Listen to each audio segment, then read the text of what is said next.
Ano ang masasabi mo sa masterclass? Masasabi ko po sa masterclass na totoo po ang bolang totoo.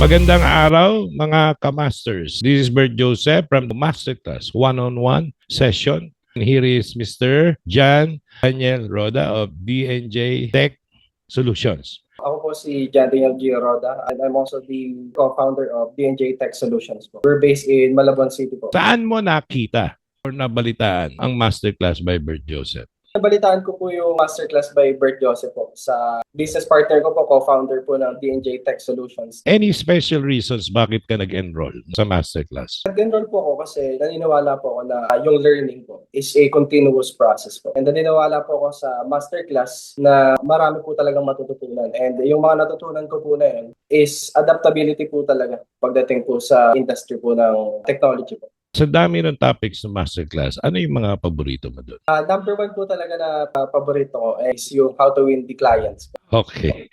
Kasi Sige. marami pong strategy para mapanalunan po yung clients eh. Pero pagdating po sa industry po ng technology, sa taas po ng market competition ngayon, talagang mahirap po kung paano mapapanalunan yung clients. Pero sa masterclass po, tinuro po in-depth po kung paano po mapanalunan yung clients. Can you cite sa dami ng topics doon, any topic or any strategy, diskarte sa masterclass na nakatulong na sa iyo sa company mong DNJ Tech Solutions sa projects mo? Yung computation po, pagdating po sa quotation. At the same time, paano po natin itataas or ibababa yung presyo. Pero based po sa masterclass, number one rules po is wag po talaga magbabagsak ng presyo pagdating po sa clients. Para at least true po tayo sa sa market. Kumbaga, kaya po natin makipagsabayan sa market po.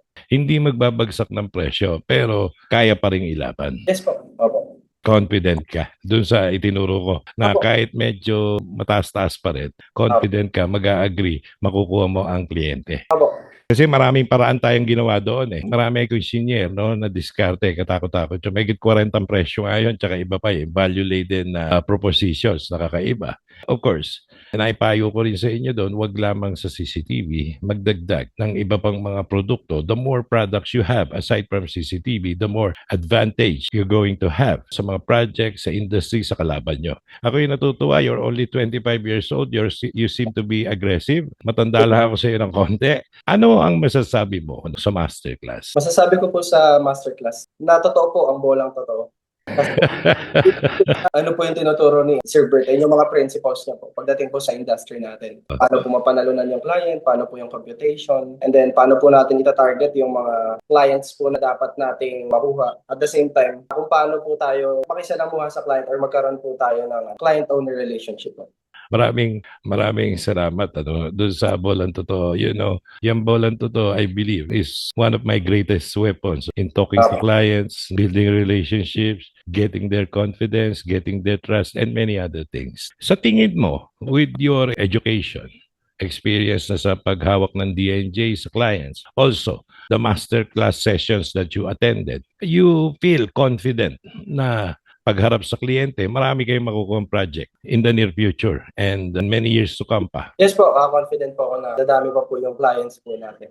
As of now po, meron po tayong pending na 6 projects po. And yung mga projects na po yun is malalakihan po. And more on industrial po siya, yung projects po natin, corporate. And meron din po tayong government ngayon. Wow. So hindi lang CCTV, pati ibang solutions papasukin nyo.